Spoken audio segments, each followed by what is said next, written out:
meeting has concluded, and should anyone else also wish to view it. To confirm, as a council, we welcome the use of the Welsh language within our public meetings, but I can confirm that I have not received any notifications or requests to use Welsh today. Therefore, the meeting will be conducted in English only. May I remind members to refrain from using the chat facility and instead use the raised hand icon to indicate when they want to speak. And please could you also keep your microphone muted when not talking, so there aren't any interruptions encountered.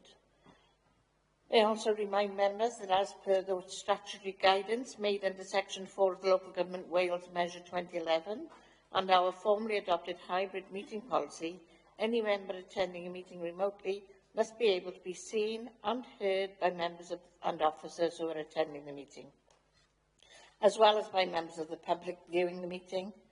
So can I ask that you all please use your cameras for the duration of this meeting. Moving on to the agenda. Niall, our Democratic Services officers, confirm if we have received any apologies, please. Afternoon, Chair. I haven't received any apologies. Thank you. Any apologies from the table? No. Agenda item 2, declarations of interest. Could I ask members in alphabetical order to state whether they have any declarations of interest, please? Councillor Cowles. Governor at Blenavon Heritage School and Aberystwyth School, and I've got a brother that attends Aberystwyth School. Thank you, Chair. John Cunningham. Governor St Albans. Thank you. Victoria Haller. Parent Governor Ascol-Pantig. Councillor Janet Jones. I'm a governor at Blenavon Heritage School, and I have a grandson. And I have a grandson attending Aberystwyth Comprehensive. Thank you. Myself, I'm on the management committee of the PRU, and I have grandchildren in YGG and the Blenheim Road and Coediva Federated Schools. Councillor Simon's not here. Councillor apologies, Councillor Simons, you are in. Any declarations of interest, please? No, we have none. Thank you. Councillor not here. Councillor Collett Thomas. Thank you, Chair. I'm Governor at Nant Callion School and I have a grandchild at Cwmbran High School. Thank you. Councillor David Thomas. Thanks, Chair. Yeah, I'm a LA Governor at Lantern Community Primary School. I have 2 children in that school, and I have 1 child in Cross y Ceiliog Comprehensive School. Thank you. Councillor Watkins. I'm a Governor at Our Lady of the Angels Roman Catholic Primary School and Cwmbran High School. Thank you, everyone. Takes us to agenda item 3, the minutes of the meeting held on the 2nd of April 2025. Just to remind members, these minutes relate to the report we received on the Torfaen Youth Service. Members, do you approve these minutes as an accurate record? Thank you. No abstentions. Okay, they're approved. Thank you. Action sheet. Hand over to Gerard, please. Thank you, Chair. Just a reminder to all members that there were 2 outstanding actions when the agenda was published, but I sent those to all of you yesterday afternoon, so everything's up to date in terms of the action sheet now. Thank you for that, Karen. Now, agenda item 5 takes us to the report that we're discussing today. The purpose of this report, attendance and exclusions, is to review pupil attendance, exclusions, children being educated at home, and children missing in education figures, and consider whether the relevant policies are having the desired impact on improving performance. The report will explain the partnership approach taken between the LA, schools and other partners to promote attendance and reduce exclusions. This will include actions that have been taken to address issues and some of the resulting emerging impact.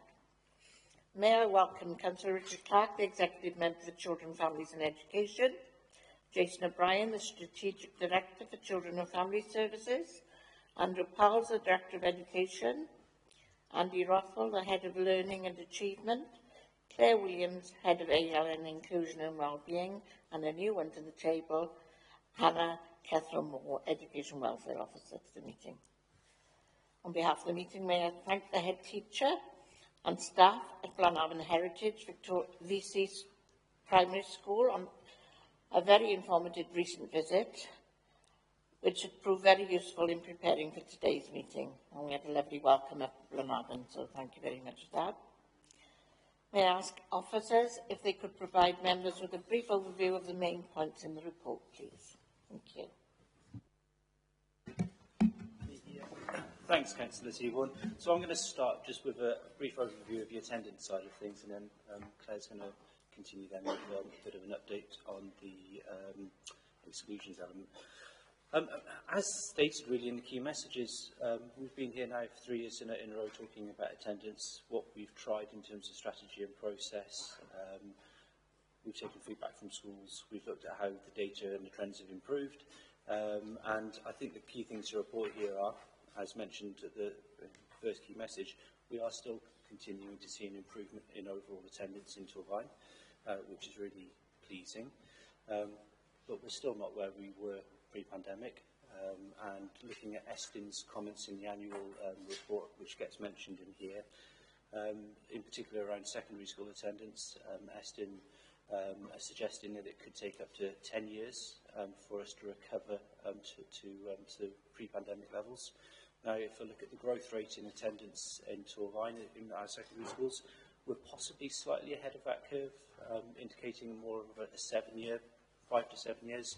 We'll have to watch that. I think key to note within this as well, we've had a lot of scrutiny around the processes linked to attendance strategy, as I've mentioned already. One of the key elements of scrutiny on top of yourselves has been part of the Estin review process that we've been through in the last 2 years.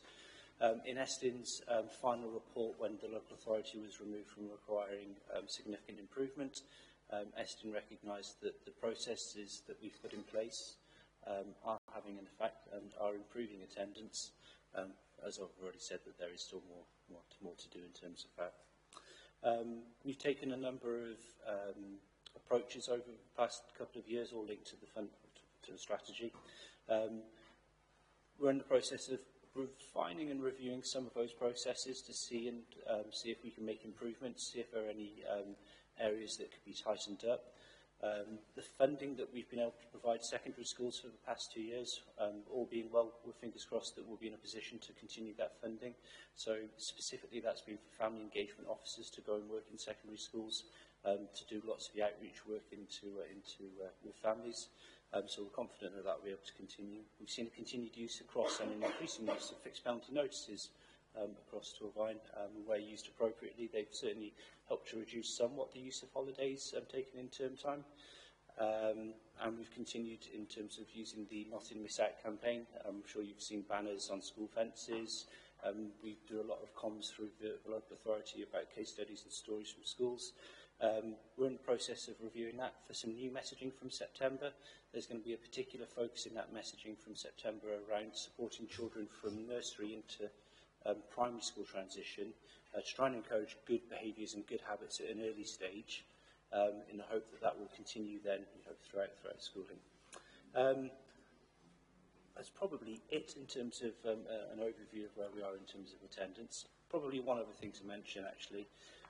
We have had this year a particular focus on trying to improve the attendance of our EFSM learners. So we've taken a couple of different approaches in terms of working with schools and looking at what we can do to support those families more. That is a particular challenge. And then the last bit, the challenges that we're facing are mirrored across other local authorities in Wales, and indeed you've probably read in England. And I was doing some research last night, it's the same in America. They're seeing very, very similar patterns, trends and difficulties in terms of post-COVID engaging families back into school and education. And similarly with exclusions, everyone will have seen in the media there's a national trend in terms of exclusions, an increase there, and we've seen that following the pandemic in Torfaen, a wider trend, and that is being monitored to ensure that we have systems and processes for tracking, but also that we have strategies to address the issue around exclusions, which I'll talk about in a moment. However, having said that, monitoring of our data is showing that our exclusions are reducing somewhat since September 24. So there are positives, but the numbers still remain high. The issue around exclusions is obviously linked to pupil behaviour, and again, that is a national issue. There's a behaviour summit, Welsh Government Behaviour Summit upcoming. So part of our response has been the Improving Behaviour in Schools programme, which has been devised by our educational psychology team. So there's been active work with secondary schools in particular around improving behaviour in schools and ongoing support for our secondary schools. Our primary schools have asked to come on board with that, and at the ALN scrutiny in February I talked about how we've started our process of bringing in a primary representative. In terms of future actions, if you like, in terms of exclusions, we do analyse a wealth of data around it, but one of the things we've identified is within the inclusion team you have the EPS team, the ALN link inclusion officers, and we're all looking at data, schools are looking at data, and it's just making sure that we've got our overarching strategic way of looking at our data and reporting it in the same way in terms of rates of exclusions and so on. So that is the next step for us. We've updated the pupil referral unit protocol. Again, we've discussed that at previous scrutiny, and that is linked to exclusions because part of the PRU approach is to bring that turnaround provision in earlier so that we are targeting our work with young people at an earlier stage to try to prevent exclusion. And also linked to that is modified days, which again we've talked about at a previous scrutiny.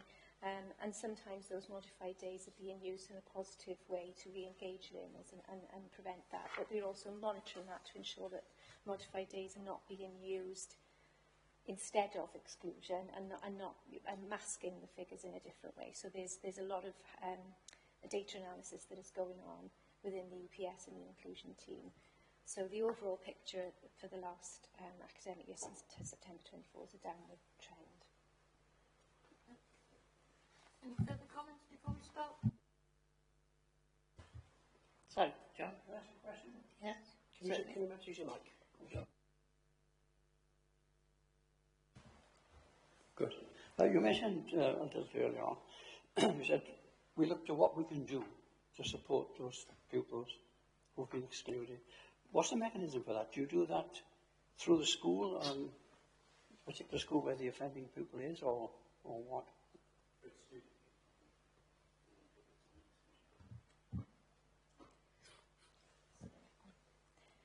I think it very much depends on the circumstances because obviously each circumstance will be unique and individual to the child. So we would,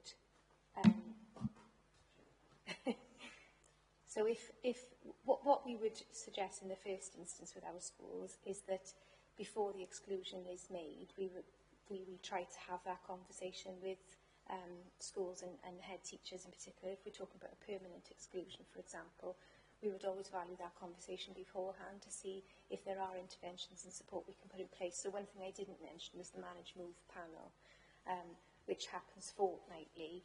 And at that panel, we ask that schools bring forward not only pupils that they've already identified at being at the point of needing Manage Move, but those who might potentially need that in the future if they can see a pattern of behaviour emerging there. Because the PRU protocol is one avenue for support, but we've supported schools in lots of different ways. It might be identifying an alternative provision, it might be supporting the school to look at how they're using their delegated ALN funding, whether they've got an internal provision. So it really is bespoke to that individual in that circumstance. Oh, we kick off the questions that we organised at the pre-agenda yesterday, so I'll ask members to look at their questions. I'll take the first one, which is in the key messages, the fourth bullet point. TCBC has asked schools to set informal targets to inform their own improvement efforts. How is this approach going, and is there a need for a formal attendance target to be introduced? Thanks, Councillor. So, yeah, Welsh Government, what's the word, I suppose? They decided that schools didn't need to set those local targets a little while ago now, pre-pandemic, and they haven't reintroduced them since. We, for the last 3 years, through the Governor briefings, have issued and suggested to all governing bodies that they set a local informal target. We'll talk to heads and schools about their target and how they're working towards their target as part of the school improvement conversation that we have annually with all of our primary schools and termly then with all of our secondary schools. It's useful. It's a useful marker for schools. We've had some schools who've set very ambitious targets in the past couple of years, and it really has helped to drive their improvement. I think we need to keep that within a realm of sort of realism as well. In terms of moving it to a formal process, I don't think that would be necessarily within our gift to make it a formal approach, but we would definitely and will definitely continue to suggest as part of government briefings that schools set local targets informally that we can then discuss with schools. And it gives great opportunity for us to sort of talk about what additional support schools might require linked to their particular target or focus area. So, yeah.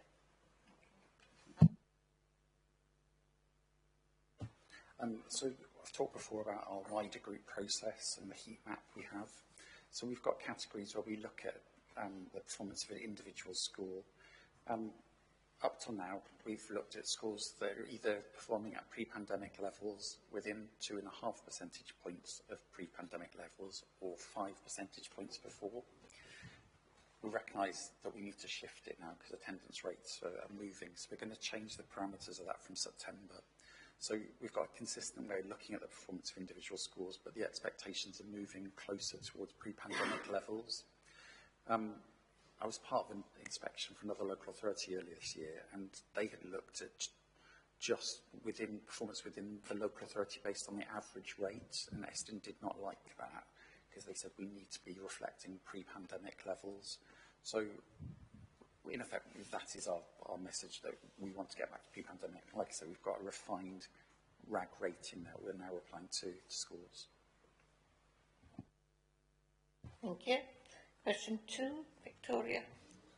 Thank you, Chair. So my question relates to key message of the 5th bullet point, and is, were schools, parents and pupils able to contribute to the revised attendance strategy? And does the strategy reflect best practice in terms of national standards? Funnily enough, we were talking about this just before we came in. So in terms of the revised strategy, that was about 3 years ago that we did a big refit or remodelling of it. 2 years ago, Welsh Government released a document called Belonging, which you might be familiar with it, which talked about their kind of expectation and guidance around what good looks like in the realms of processes linked to attendance. So during the summer period, once it had been released, Hannah and the team set about revising that. Now, part of that revision process included schools in particular through the school attendance forums that we have, so we're able to talk about this is the document, this is where we're moving to, what we're moving to in terms of process, bringing schools along, and then training sessions were done then in the autumn term 2 years ago to take schools through the refined process. Were parents involved in that? No, and I think that's a really good sort of learning point, maybe because we're about to start the process of having another look at it over the summer term. There's probably another group in that as well, which are learners. We didn't at that point in time consult with any sort of youth forums, and their voice, I think, is missing. We've done a couple of Torvine takeover days where we've had, you'll be aware of the takeover days that we've had.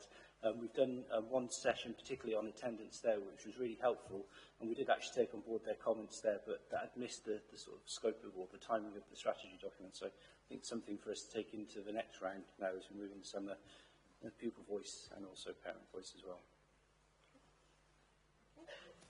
And the second part was, does the strategy reflect best practice in terms of national standards?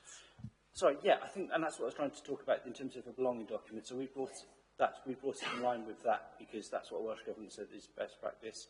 And I think Eston, again, in their October write-up of the local authority coming out of significant improvement, they commented very favourably about what we've done and the steps that we've taken. We've had a couple of local authorities who have, in the past couple of months, been in touch to find out what we've been doing, how we change practice. So it's been nice to offer some advice from our point of view in terms of steps we've taken. So yeah, I think we're doing okay. It's nice that they contacted us. Okay, Councillor Watkins, question 3. Thank you. Moving on to bullet point 6. What support is the inclusion service providing to schools around exclusions? And are you confident that all schools know how to access it, particularly those with new head teachers? As we're aware, a number of, especially secondary schools, have got new head teachers in place. So the IBIS module I referenced, the programme that I referenced earlier has got a number of modules within it. So that has been written and created and co-created with the network of practitioners. So Dr. Julie Casey has been running that network, and every secondary school has identified behaviour leads to take part in that. So all of the secondary schools have been participating in that network. Some to varying degrees, depending on capacity in their school, but everybody's participated in that. It was initially launched at a conference in January 2024, where I believe some primary schools were invited to attend that as well at the time for awareness raising. So as part of that approach, the schools have a termly visit and a termly planning meeting around exclusions, so that we get that on-the-ground intelligence, if you like, from the schools in relation to what the issues they're facing are.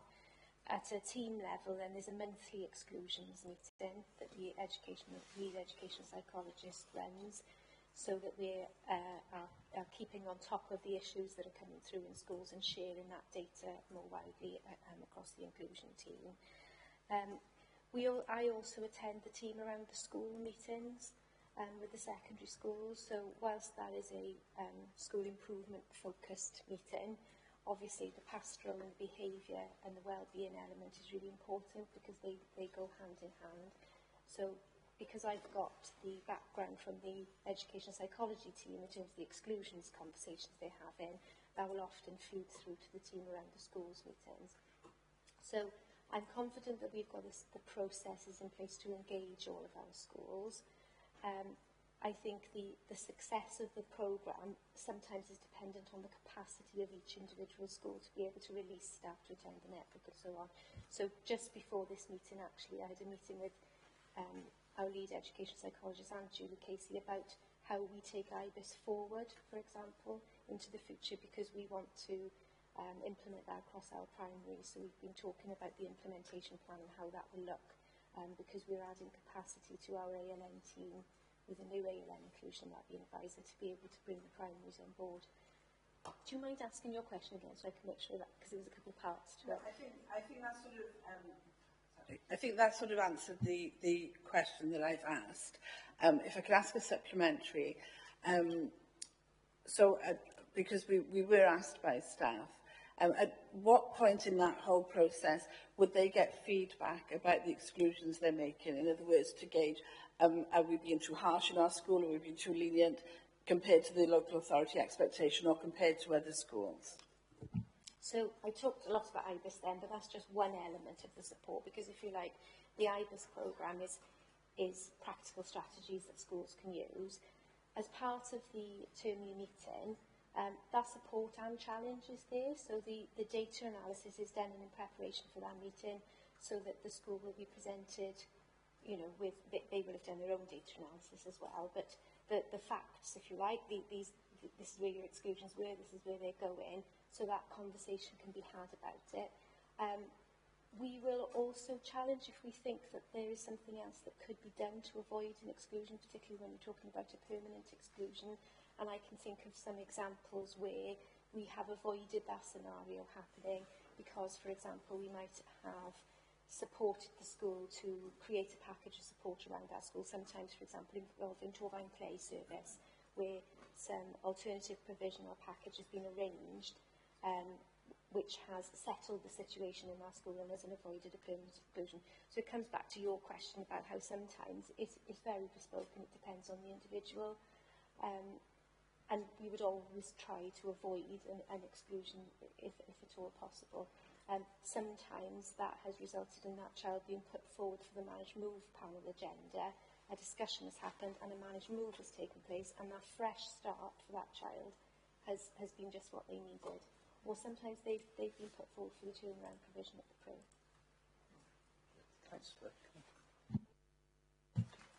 Something that Claire and I think many of you will have been to these sessions. We've also run cluster governor training sessions now for the past 2 years. In fact, we're going to be coming up to completing the full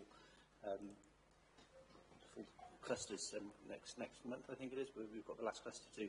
But Claire and I have both been at there, and one of the things that Claire does is talk about exclusions in the process there for governors to be aware of as well. And I think that's a really important part of skilling the whole school community up, because governors ultimately, if it's a Permex process and it goes to an appeal, governors have a role to play there. So I think that you've done a bit with. You've just reminded me as well, our ALM manager, Tracy Tucker, has actually been out to individual schools and done where perhaps there have been issues around process which could be tighter. She's done training with specific school governing bodies, and we've seen the impact of that where in a particular school I can think of where an exclusion was then made that did go through to an independent appeal. The governing body was able to challenge the evidence produced by the school to make sure that that was robust and as an outcome of the training that they'd had. Yeah, I think you've answered the next question, but I've got a supplementary on this one, if you don't mind. I attended some training that Judy Casey produced. Has it improved? Because behaviour has certainly taken a back step, hasn't it? It's not just the scraping of a chair going across the floor now, it's more violent behaviour as well in our school.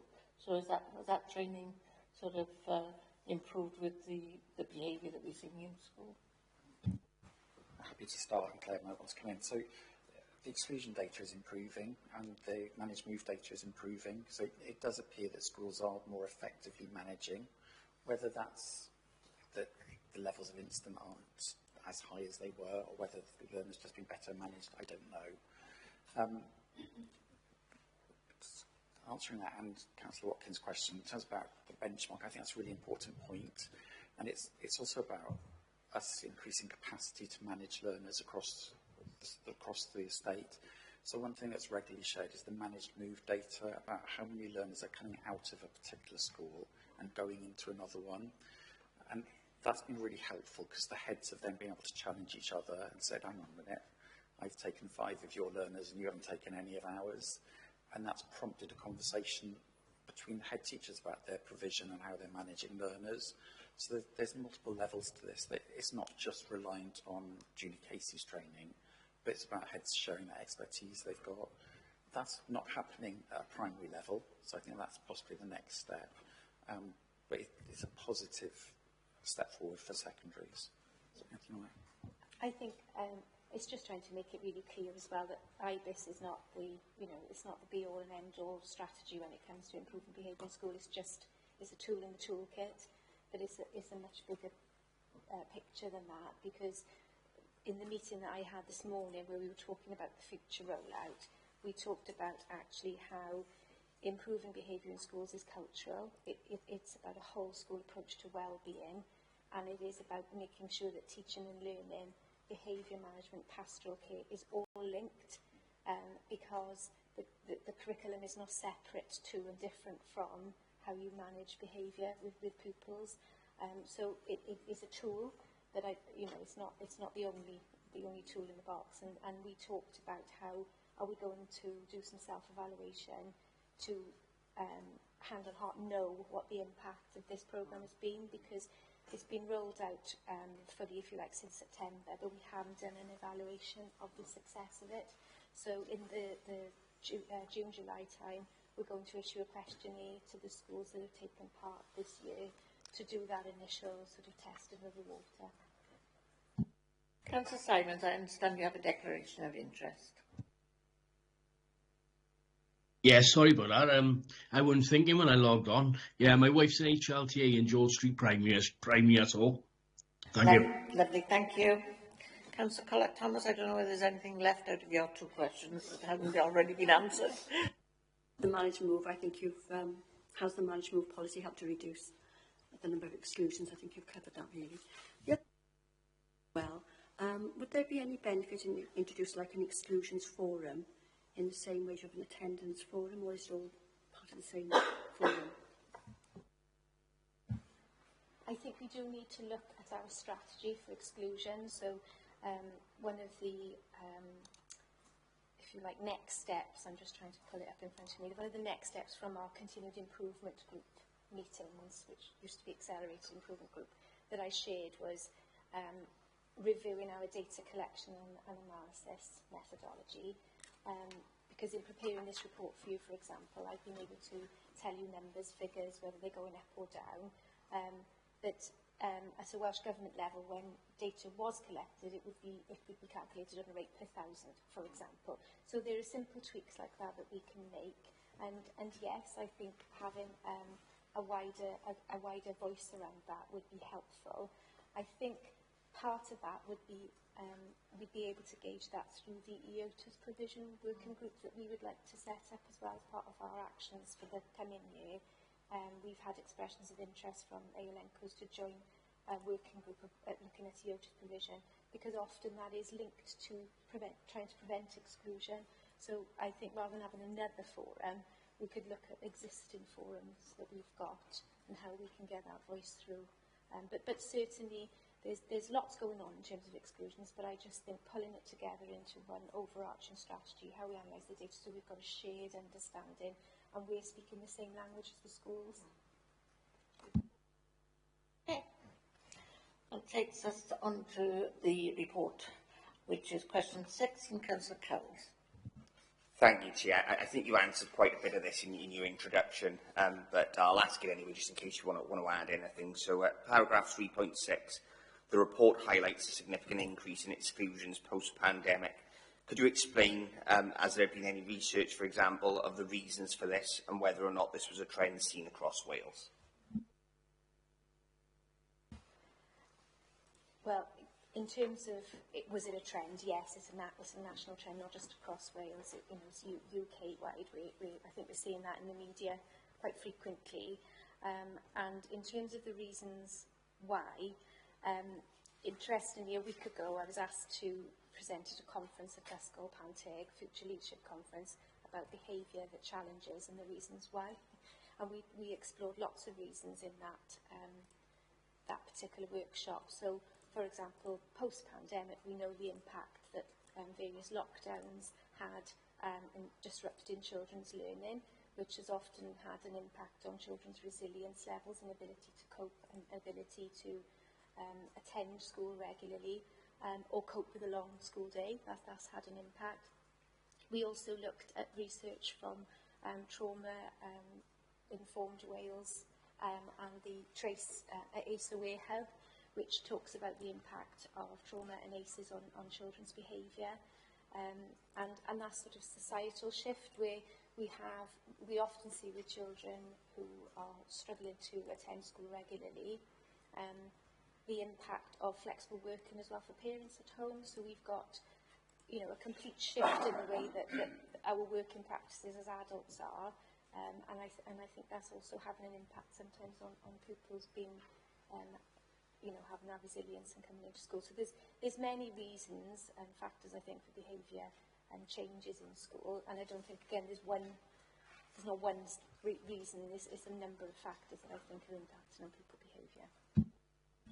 Just a quick supplementary. Do you know, is there anything in the pipeline of any study that's going to be done about collating all those reasons into, what one area, so we can understand, what the reasons are? Because so you mentioned some good examples there, and I just wondered what more work can be done in that area, to look at, nationwide. Yes, I'll start. So, in about 2 weeks' time, Welsh Government are hosting a behaviour conference, which is exactly to look at that. There's different streams that they're looking at. Part of it's about behaviour within school. It's about use of mobile phones. There's a whole range of aspects. There's a series of working groups, because I think we're all trying to get to grips with it. That's a helpful starting point. Anything you want to add about locally? Just Eston published another one of their thematic reports last year. We looked at secondary school attendance. Now, I know your questions more focused around exclusions attendance. The interlink is so close. One of their recommendations to Welsh Government was actually to undertake research to get to the bottom of effective strategies, but also reasons linked to effective strategies. So we haven't seen anything from Welsh Government linked to that recommendation yet. But that's going to be really, really helpful in understanding what the root causes are. But I think largely, I mean, Claire's talked about them. You know, societal changes in particular, the way that education is viewed has changed. Practices and relationships between schools and parents in many cases have changed. And I think when we look at the rate of EFSM attendance compared to non-EFSM attendance, there's definitely a differential there. And again, relationship changes impacting on attendance, and I think probably the exclusion side of things as well. The only thing I'd add to that is the forecasting model that we are devising to try to forecast future need and to be able to respond to those trends is analysing things like the outreach referrals that I talked about at ALM Scrutiny. We know that they've trebled over time, so it's going back to that sort of data to see when we say they've trebled, in what way, what are those patterns of referrals coming through. We know that our caseload of our ASD worker has increased over the last 5 years to over 600 children now on that caseload. You know, almost 50 new referrals by April of this year. So we know that those children with MD referrals are coming into our mainstream schools, and that is on the increase. So all of these things will be shifting the dynamic of behaviour in school, and then part of the approach to helping schools with that is understanding those behaviours and giving them the tools to be able to respond. So the IBIS model, for example, is part of that.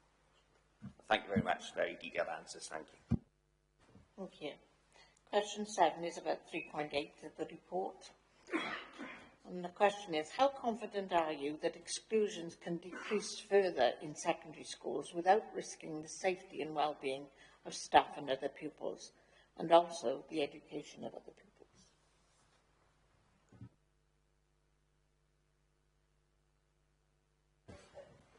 Things are improving, and that's really difficult to answer. I think we've seen, although we need to do a full evaluation of the IBIS project, there's been some target schools where we've worked in, I think, in 2 secondaries particularly, that had very high rates of exclusion and behaviour issues. We've worked really closely with the leadership, and they've amended the culture and provision, and it has been impactful.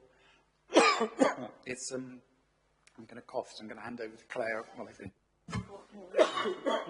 I mean, we would never compromise the safety of school staff and other pupils or the education. So I think that comes back down to understanding the reason for.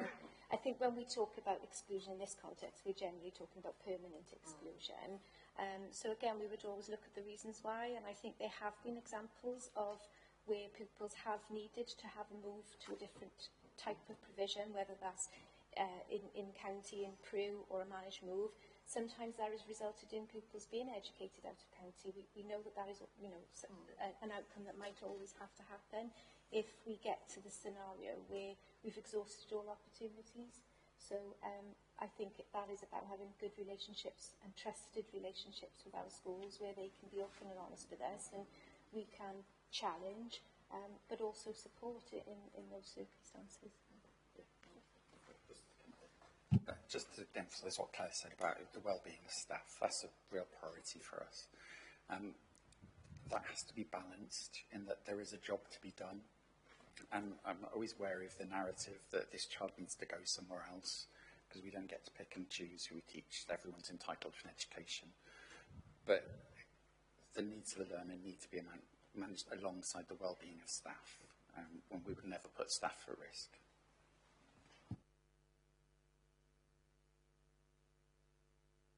Councillor Watkins, question 8. Thank you. Yeah, moving on to paragraph 3.10. Are pastoral support plans being used more appropriately and consistently now, as members are aware that this previously wasn't the case, and how are vulnerable learners being supported? Yes, I can say that quite confidently. I think further down in the report you'll see a reference to the audit that took place recently around modified days, which gave a full assurance that that process is robust. And Andrew has mentioned our heat map, where we talk regularly about the number of modified days that are being used in a school. at ALN Scrutiny, there was a recommendation around keeping you know, an eye on the numbers around modified days, because I explained at that scrutiny, I don't think we'll ever get to a place where we have none. They are actually a tool in the toolbox which can be used really positively to support pupil behaviour, particularly pupils who are sort of displaying eczema, you know, if they're struggling with schooling. So yes, I think the process is robust, but what we have identified is, if you like, we've gone through that process, it's tight, we know the numbers and we're reporting on them, and like anything then, you start to look and delve deeper, don't you, and refine. So where we know that schools are using alternative provisions internally, we've started to examine that. So if pupils are having any sort of modified timetable, we're making sure that this modified days process is being used robustly now, so that reasonable adjustments, if you like, which actually might be modifying pupils' day, are not going on long term, or if they are, that we understand the reasons why. So yeah, I think we've got good assurance that that process is really tight now. Just to add to that, with the modified days process as well, we had an internal audit on our actual procedures there, because it's a fairly new, it's a relatively new process for us, and we start to see some positive effects from it. I think, as Kay's pointed out, you know, we've got that greater control and that greater understanding of how modified days are used through schools. But yeah, so going back to the first point, was we had an internal audit done of the processes, which proved to be effective, and the processes, the whole procedures were proving to be effective and being utilised and adhered to. That's good to hear. Thank you. Thank you. Councillor Best isn't here, so Victoria Hall, can you ask question 9, please? Of course. So this is in relation to 4.3. So from the data you provided, what barriers remain in reaching the pre-pandemic attendance levels? And are there any reasons why 4 schools have been able to achieve the higher attendance compared to pre-pandemic levels? I'm going to bring Hannah in a second just to talk about some of the barriers, because Hannah's talking to heads on the sort of front line, as it were, about some of those. We've already talked about some of them, though, that the relationship breakdown changes since COVID, some of the anxieties, in particular in secondary schools in years 9, 10 and 11 that exist. I'm sure Hannah will be able to elaborate on those. I was going to answer the second part of your question, and it's just slipped out of my mind. What was the second part? Sorry. 4 schools that have been able okay, to... so the reason that's topical is because when I wrote this report, that was absolutely spot on, and we had 4 schools who were just tipped over to above pre-pandemic levels. Having looked last night, those 4 schools are just back under now. So any particular... Yeah, one of those things.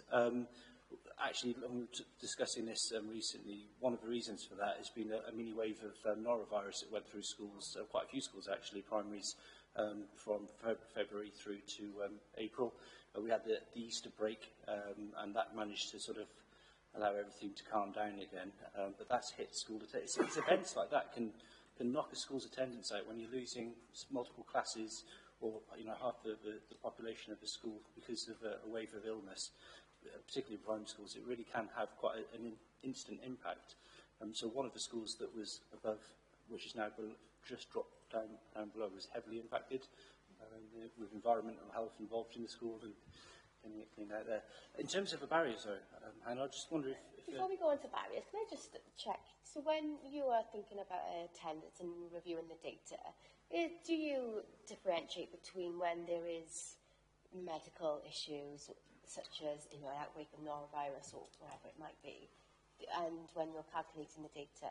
So when we calculate the data, or we look at the data, it's just cumulative, month on month, but then we'll start to look for, in the example of, I won't name the school, but in the example of a school where there was an outbreak of norovirus, we can see that the data had shifted downwards a little bit, so we'll go and look at the attendance codes and see what's different about that particular school's attendance codes compared to the overall picture in Tourvine.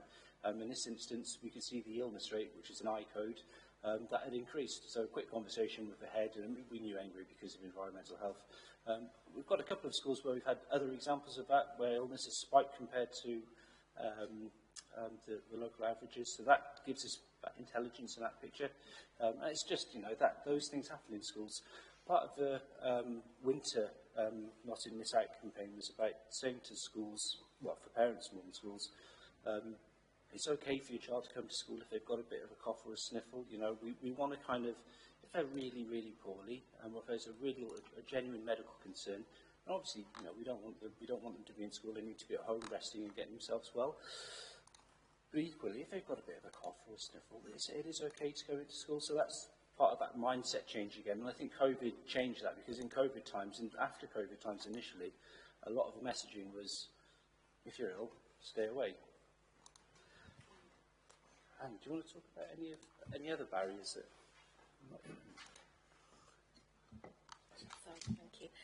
Yeah, I mean, obviously as a service, we're in schools, in secondary schools daily, we go into primary schools regularly, and the barriers that we're seeing daily really are around children's emotional well-being and mental health services, and obviously the onward signposting then for these pupils to receive appropriate support, but again, schools then having to adapt and offer bespoke packages to engage the pupils. So that might very much be as part of a modified day, where, you know, we try to re-engage pupils, because a lot of the key services are based in schools, and schools now have more support now than ever, really, from in-reach services and primary mental health services. Alongside space wellbeing that we feed into every week, schools can refer directly, Torvine outreach, those kind of services. But we're finding that waiting lists, onward waiting lists then, are impacting on children's ability to manage and to cope with access in school full time. So lots of different provisions are then put in place, and it is very bespoke to the pupils, but we're finding that schools are adapting to that then in offering different provisions in-house. So very much a well-being package, that nurture of encouraging children into school of a morning, because it's all about trying to settle the people. You know, there are lots of different family complexities that affect children with trauma and ACEs, and, you know, we're very much well aware of that. So it's about nurturing and making sure that the child feels comfortable to access school, and we carry out home visits and lots of other different ways to encourage children to access school. I would definitely say that EBSNA and children's wellbeing is the top of the list, really, for barriers. Parental engagement and cooperation, and managing their expectations as to what school can offer as well. And also taking accountability for their own responsibility for their child's welfare and their school attendance. We're also finding, you know, that a lot of children may have needs now that weren't prevalent pre-COVID, and certainly spending more time at home. Lots of issues become apparent, as it would for any human being, really, as they grow older. Perhaps they're having difficulties, and that might be undiagnosed ALN. So the packages of support are very, very tailored to each individual student, but we're finding that schools are adapting constantly to the need of the pupil.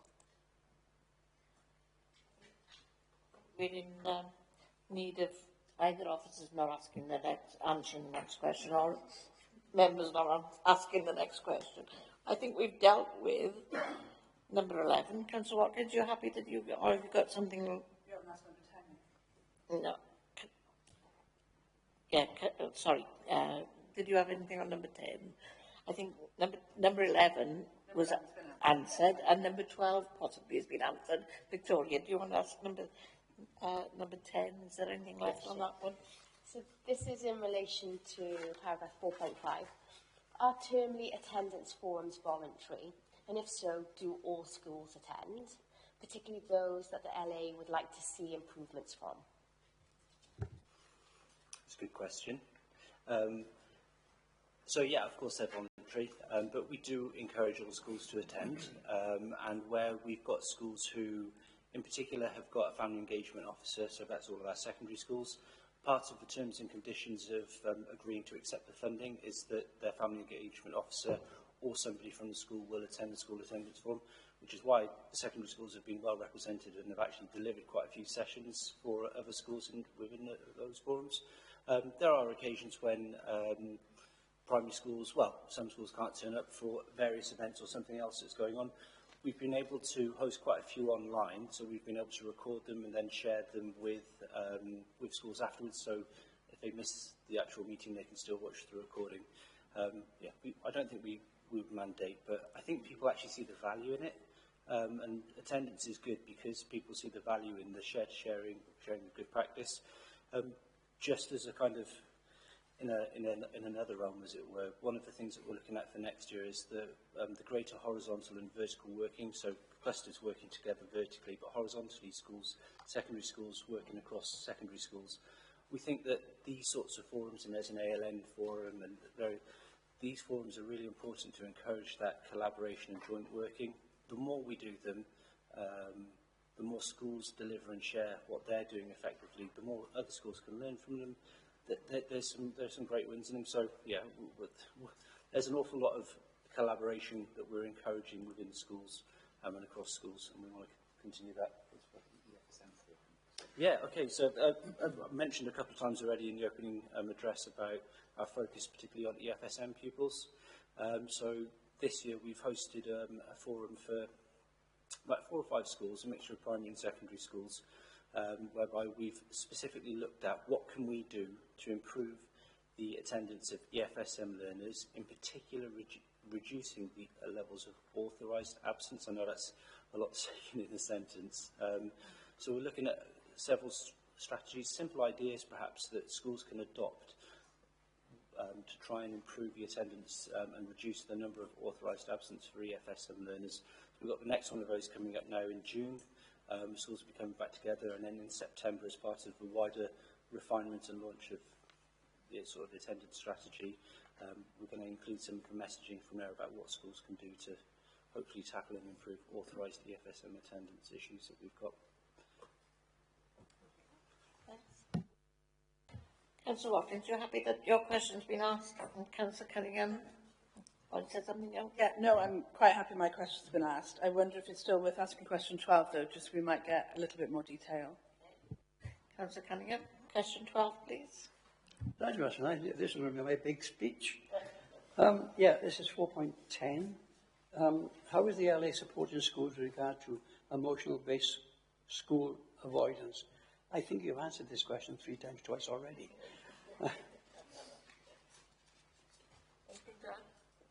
Well, only really that's of all things, this is probably a real genuine cross sort of service approach from the EPs working with EWS, working with inclusion staff, working with schools, working with family engagement officers. It's tricky. It's really, really tricky. It's a complex issue, and whilst there are themes that probably cut across all pupils who are identified with emotional-based school avoidance, each child and pupil has got their own story within that, and unpicking that's really difficult. Dr. Charlie Cowton, who some of you may know, he's done a lot of work with EWS. Hannah, I don't know if you just want to elaborate briefly on that, but yeah, absolutely. So we have regular sessions with the clinical psychology service, which has been hugely beneficial for us as sort of, you know, as a service going out and visiting families at homes, within their homes and at schools.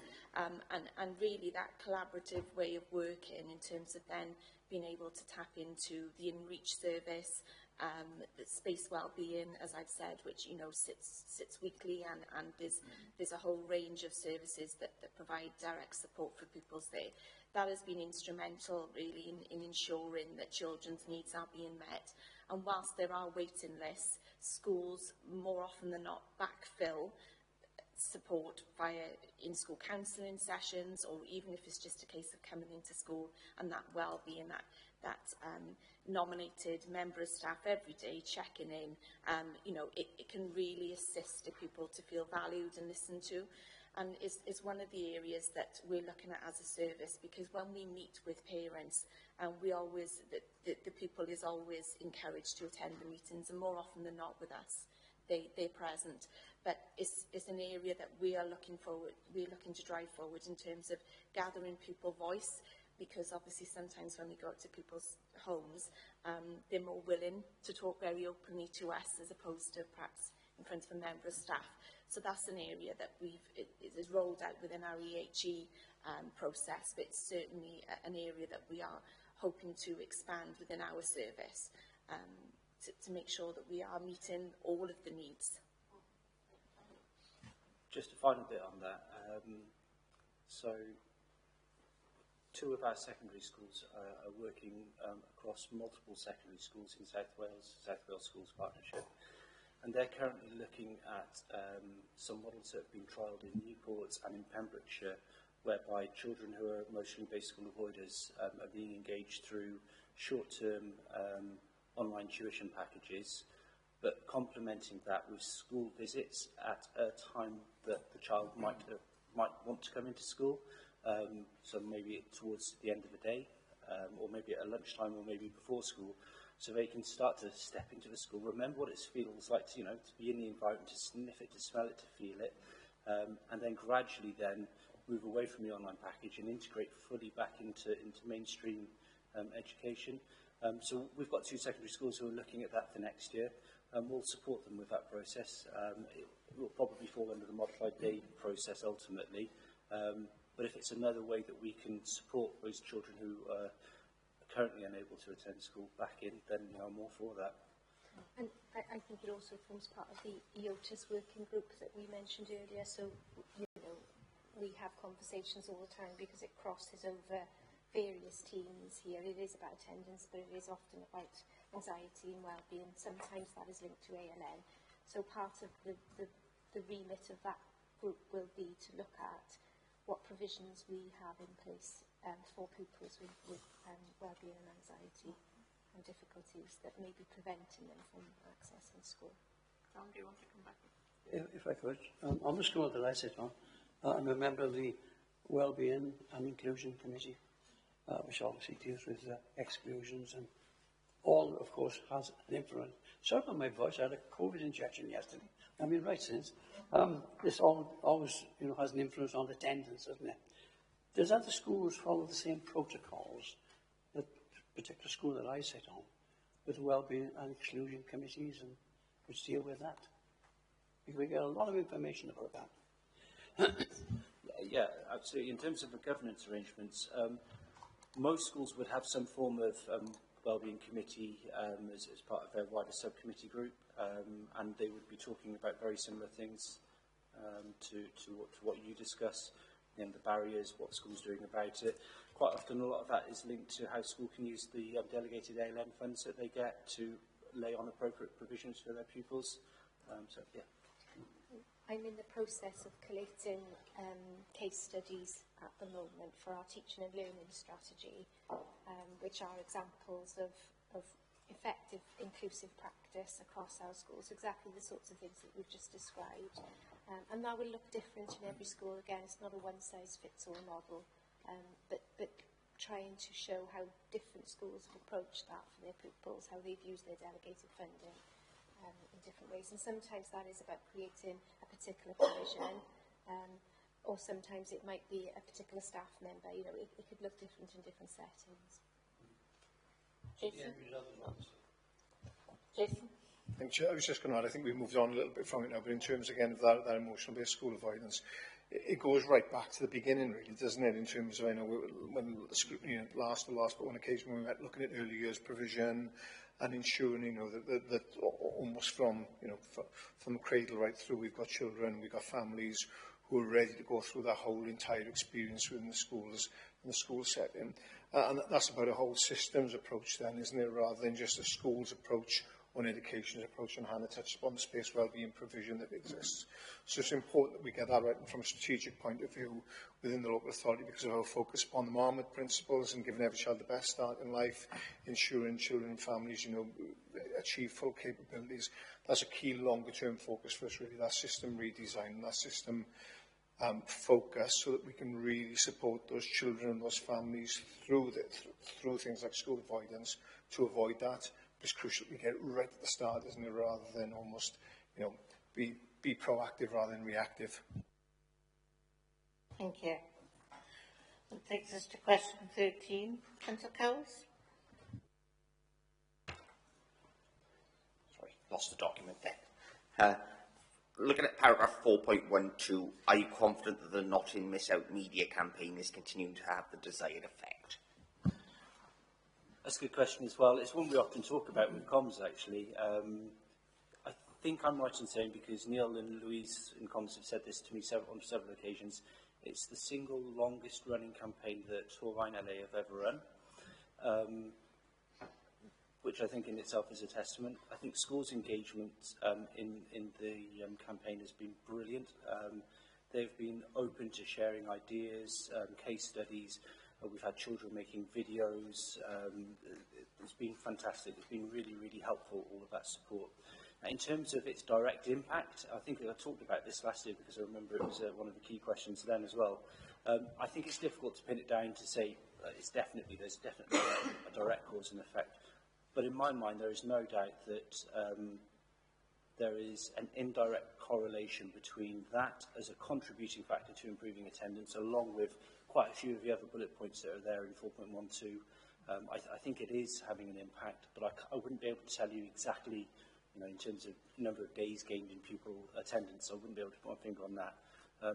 But putting good messages into the system about the reasons for attending school. Cumbrian High, they got their Year 9 football team to the Welsh Cup final up in Wrexham in a couple of weeks' time. Stuff like that, that's really exciting. And it's targeting a very specific audience, boys who have often been really hard to engage with. Pushing messages like that out into the system about why it's good to be in school, that's got to be a good thing. And we're going to be continuing to run it next year. Thank you, Chair. Could I add just, and I think as the report points, there's a whole number of strategies, Andy's pointed out. It's hard to pin any success upon any one of these strategies. It's that whole menu of strategies. What I'd say with the Not In Miss Out campaign is it's evolving. So every time, it's not the same campaign really that we started 2 or 3 years ago. It changes. And if you look at, I think on the Torvine Facebook page last week, the Not In Miss Out campaign was linked to the opening of the 3G pitch up in Gwynllew. So it's constantly, relaying a different message or an evolving message to families, to schools and to learners. I think I've already said, from September, Sarah, who's the Education Welfare Manager Service, Hannah and the team are working with comms at the moment alongside early years because, as I mentioned at the start, we want to put some targeted messages into the transitioning families from nursery and childcare settings coming into primary schools. So that's a big focus for September's messaging. Getting the right routines and habits in place early, and then, as Jason's already talked about, continuing those through a really strong preventative bit. But yeah, I'm just ever so grateful for the support from comms and schools for everything that they've been able to share and push out there. I think it's really important messaging. Back history repeating itself. We said, come on, high school, or Fairwood High School, used to have a football academy at one time that kept students in school. Yeah, okay. So, Councillor David Thomas, the next question, please. Yeah, thanks, Chair. My question relates to 4.12. Are you confident that the Education Welfare Service is sufficiently resourced? Yes. Yes, we are. And I think it's been busy, as it is in every service, in every area of local authority working. It's been, in terms of pressure, it's been pressure, but we've managed that effectively and well. And I think the data, Councillor, talks for itself in terms of the improvements. We've used resources in terms of additional funding that we've received from Welsh Government effectively. We made a decision that we felt that funding was best used in, or best placed in schools. And I've talked about the role of the attendance officers, the family engagement officers, sorry. So we work closely with those posts that we fund. I think, yeah, the data is telling a positive picture.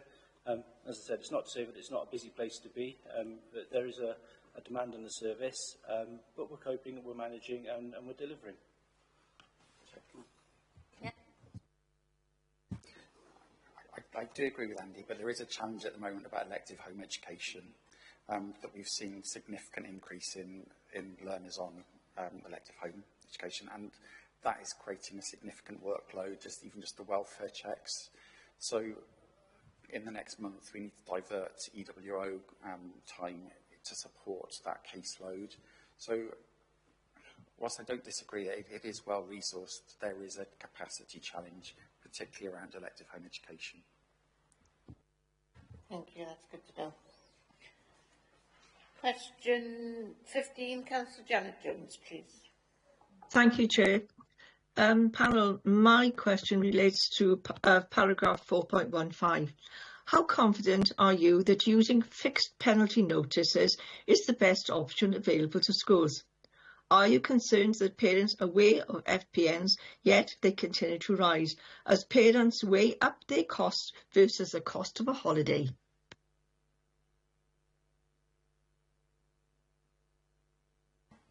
Absolutely. I mean, obviously the use of FPNs is just one tool within the kit really for challenging children who are regularly taken out to school, whether that be specifically for holidays or for general and authorised absence. So part of the work we do as a service is obviously we work very closely with schools to determine really what the issue is and how best to tackle that. So for holidays, absolutely, we've seen obviously an increase in schools' requests for them to be issued, and whilst they should act as a deterrent for parents to be aware really of the impact that taking a child out of school has on learning, especially in a comprehensive school, missing 5 lessons a day, you know, that time can't be caught up. So whilst it's there as an option for schools, is very much part of, we have other punitive measures that we can take forward as well, whether that then results in a prosecution. You know, FPNs are the first port of call really that we try to use, as I said, for a deterrent, to act as a deterrent. But obviously we have to look at the impact that then has on for families who keep taking their children out to school for the very same reason, and that's why we're at schools most days. We work with them to complete attendance action plans and to really, you know, make sure that if parents are taking their children out to school on a regular basis, those conversations are had with the parents so that we can show them the impact that has.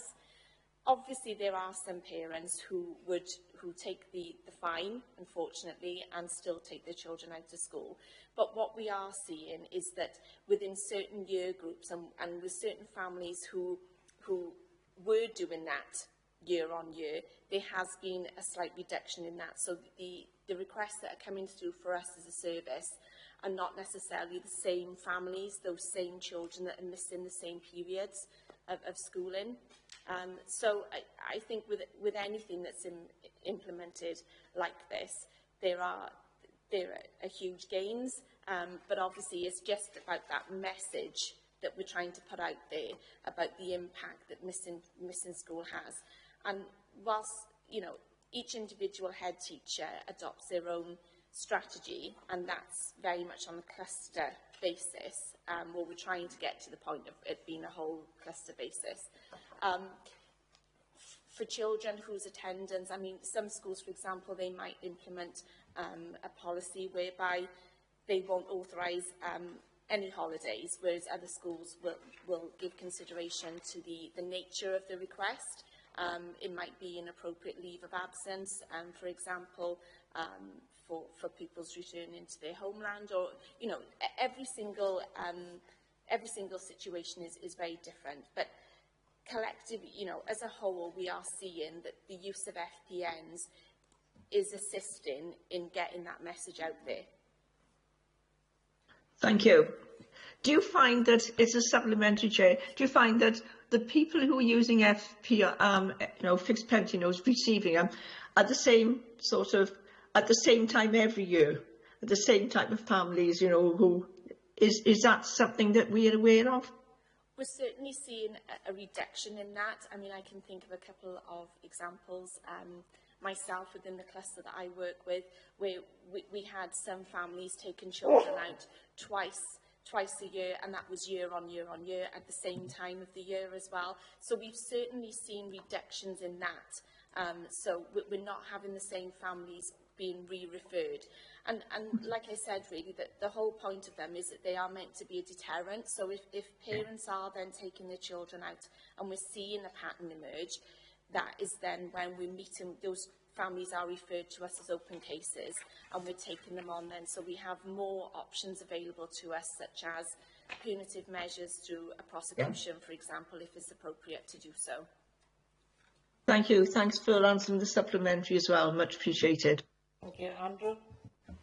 So I can ask Hannah to give some examples of where perhaps the school has requested a fixed penalty notice, but we haven't proceeded with it, because it's not a done deal. It's always a bespoke consideration for that family.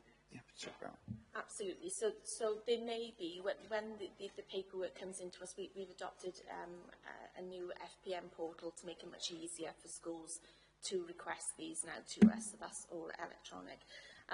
So when the requests come in, they have to obviously adhere to our process and to evidence that they have worked with the family, for example, that if there's an identified need, if there's an ALN issue. So every single one is looked at on its own merit.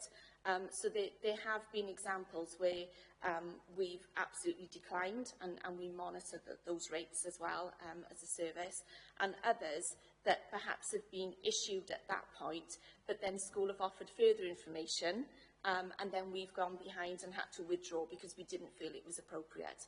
I mean, obviously there's lots of reasons for withdrawal, and there's lots of issues around family complexities, and if it's not appropriate to do so, we would never, you know, implement something like that where there's going to be more financial hardship if we're aware of other key services being involved.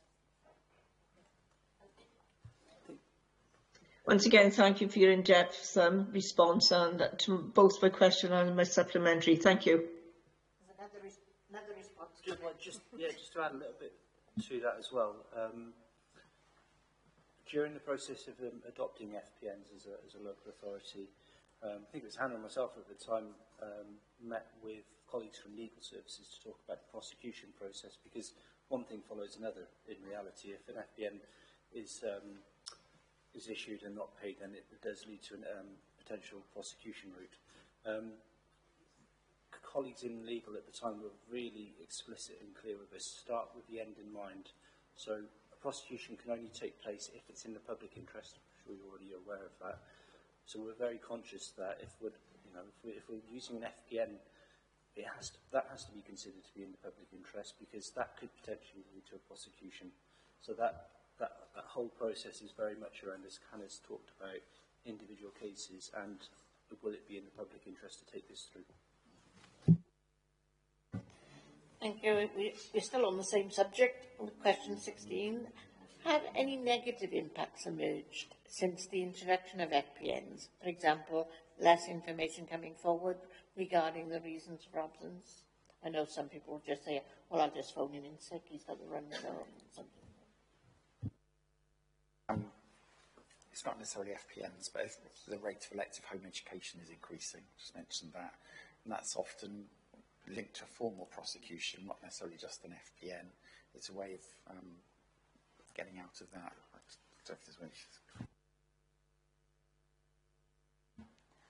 Yeah, I mean, obviously, when we contact parents, we carry out regular welfare checks on behalf of schools as well. If a child hasn't been in school for 3 days or more, or day one if the child is on the child protection register. So, you know, I had a case recently last week where a parent actually advised me that the child was ill, but the child has returned to school and said, actually, I was on holiday. Yeah. So, you know, schools, we do have those reports coming in regularly from schools.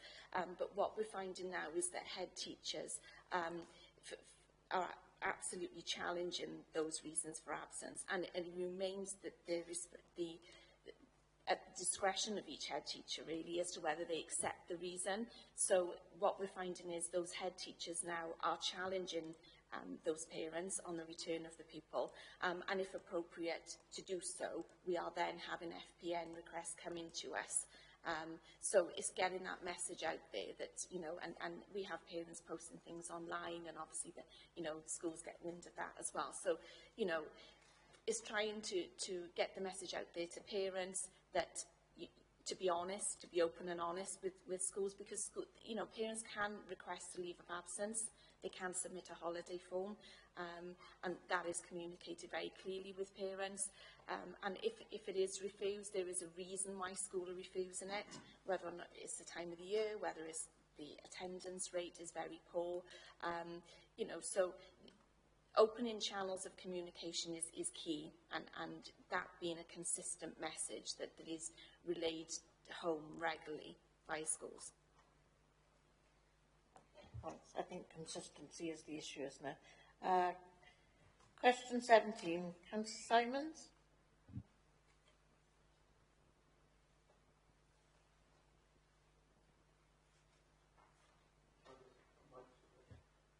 No, your microphone's not working. Shall I ask a question? Okay. So it's relating to 4.15 again. Could you please confirm whether FPNs are used for reception age pupils and above, or whether they apply to nursery pupils? There's some confusion over whether or not 4-year-olds have to go through this system or not. Sorry, FPNs are issued to statutory children, so a statutory school age from the age of 5 up to 16.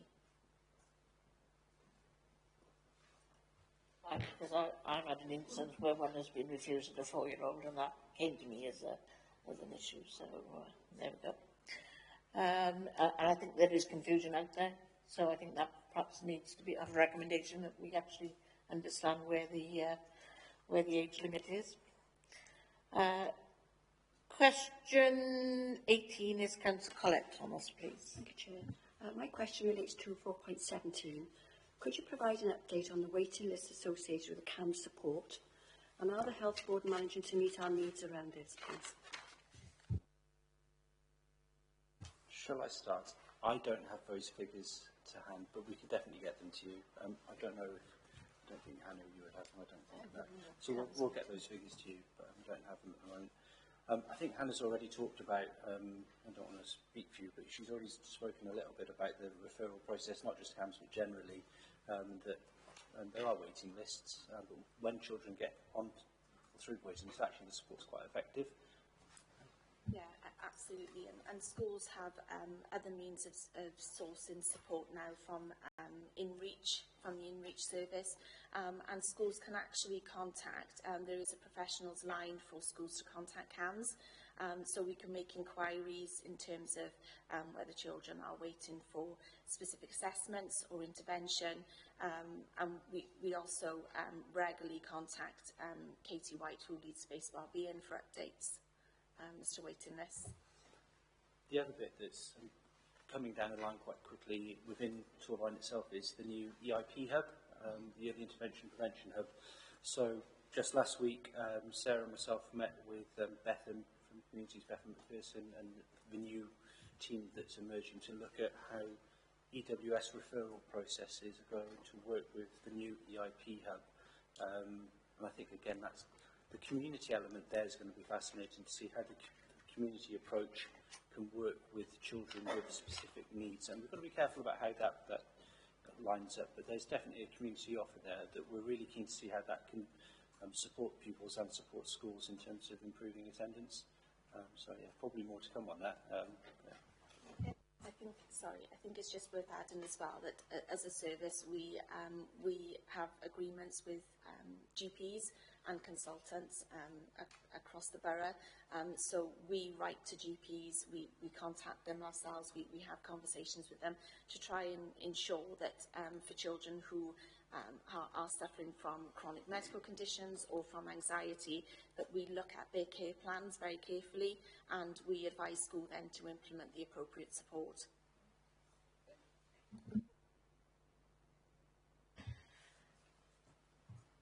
Question 19 is Councillor Jones. Thank you, Chair. My next question is in relation to paragraphs 4.20. With regards to elective home education, Are the assessments being conducted on at least an annual basis? And are you confident that these annual checks are sufficient, particularly with regards to safeguarding? So as Andrew's already mentioned, we've seen quite a significant increase, or more than significant. If you go back to 2019-20 and look at the figures there compared to literally as they are now, we're looking at a 233% increase in elective home education case, which, you know, within the policy we've got in legislation is absolutely a parent's choice to withdraw their child from education. And we've got Rachel as well as the team who are working alongside families where that's happened. With such an increase in demand, it is hard to meet the annual review cycle. We do have some cases currently outside of cycle that we're working on, hence why, as Andrew's already talked about, we're putting the Education Welfare Service team to work alongside our EHE officer in the next couple of weeks to get all of the cases back in line. We did a similar piece of work last September. It is a demand to do the visit or to do the home contact. We don't have a right to entry into homes. We can purely write to parents and request the education plan. And then following that request, we then write back to parents within 10 days to inform them of our sort of view of what they've shared. And we can then take appropriate steps in terms of a school attendance order. We haven't issued any yet, but it could be the case with such a wave of increasing cases that we might need to look at it. But again, that's case-on-case basis. Rachel, who is our EHE officer, will work closely with the MASH team on cases to make sure that where there might be CP issues or safeguarding concerns, that there's good join-up and comms between officers. So it's the area at the moment that's causing the most demand in terms of capacity from our officers, and to try and make sure that we're hitting what we need to do. Just to add to that, our GRT manager has recently been liaising with the neighbouring local authority to look at their processes around EHE for Gypsy Women Traveller community, and has linked up with colleagues in EWS to share some of that learning and look at those approaches. Okay, can you keep us updated on that? Colette's got a supplement. Can I ask, Chair, how do our figures compare with the other sort of our neighbouring Gwent authorities? So yeah, we were below the All Wales average, and we were quite a way below the sort of the old that were Gwent average. But in the last 2 years, we've jumped above it, and we're now both above the regional average and we're above the Welsh average in terms of EHE numbers per thousand. I haven't got that figure to hand right now, but we can get that to you. But yeah, we were below, and we are quite significantly above now. In particular, cases in year 9, 10 and 11 age pupils, so pupils in year 9 and year 10 and in year 11, that's where we've seen the largest increase in cases. In terms of primary school age pupils, it's largely stayed stable. They've always had, there's always been a number, and they've largely stayed stable, but that secondary age pupil in the higher end much increased. Noted as well, Estin released another thematic report recently, I think it was about last week, that looked at post-16 education across Wales, and within there they were talking about similar issues in post-16 education, where they've seen a significant increase in children's attendance and also a switch to elective home education in post-16 as well. It's a bit different at post-16 because it's not statutory, but similar patterns sort of playing through there. How that's going to affect NEETs figures in 1, 2, 5, 10 years' time remains to be seen. And then there's the obvious 15-year look down the line, which is, well, how does that affect the economy of Torvine? So all of those things are... Educational attainment, isn't it? Yeah. It is a bit worrying. So, question 20, Councillor Watkins. Thank you. Yeah, so moving on to paragraph 4.23, talking about children missing in education. So the report states that they're identified quickly with effective tracking in place to locate them. How often does the local authority experience cases of a child missing in education, and what sort of timelines are involved in the process? So those cases, not too many. Last year we had, I think it was 5 in total that we were able to explore and shut down. There was one case that ultimately, if we've explored all avenues of where that child might be, and that could be, well, it not could be, it includes working with the benefits team, but also the national HMRC team, just to try and find out where people might have moved to. If we've explored every opportunity and every avenue, ultimately, then we decide that, and that includes the police, then it will be a case that is for no further action with us. We had, as I mentioned, 5 cases last year, 2 cases actually in America, that we were able to discover that 2 children had moved to America and contact, and that was sort of put to bed, that we were happy that local authority in America had eyes on those children. And then we've also got something called it's called S2S, School to School, as it were, system that works across the UK.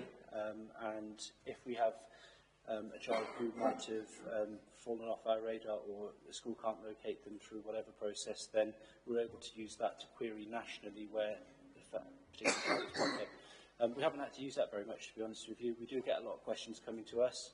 And then the education welfare services within Wales have got quite a tight network as well, where they'll be talking to each other on a regular basis to track and monitor where children go. I think linked to that as well is that the Manage Move panel that we've referred to,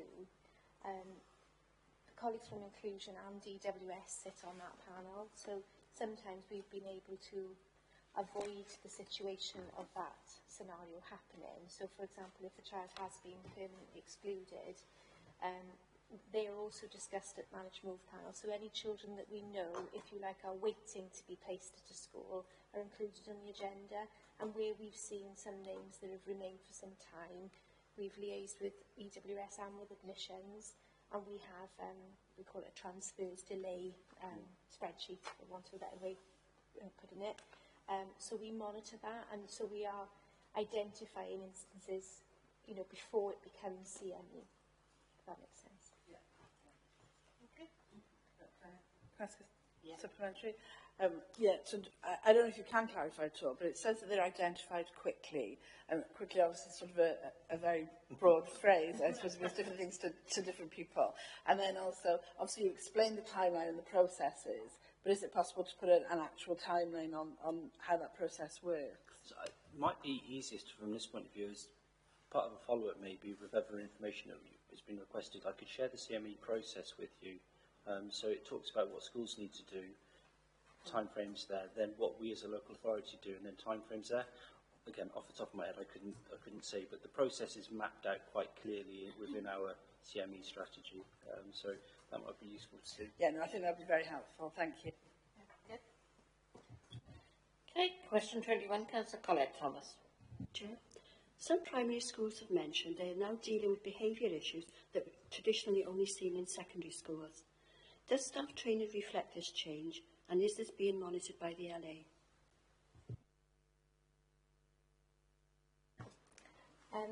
I think we've probably touched on parts of the answer to that question in earlier discussions.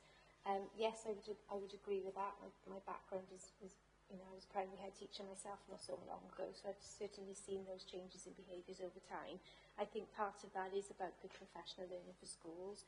So, you know, examples we've talked about at length is the IBIS programme, but also we've recently purchased a resource, Autism and Education Trust, which I've talked to this committee about before, which is about rolling out professional learning across all of our schools to support schools to manage behaviours that are sometimes linked to maybe a diagnosis of ASD, but those strategies actually are really beneficial for all learners. So there's that aspect. I think our ALNCO forum is certainly a forum that we can use for professional learning for those people who are coordinating support around ALN in schools.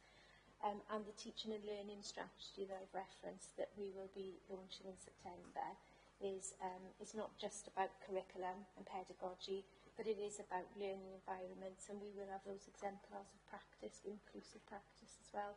So if schools are struggling with you know, particular aspects of behaviour, there will be signposts to other schools where they've managed to adapt their curriculum, learning environment, staffing, etc.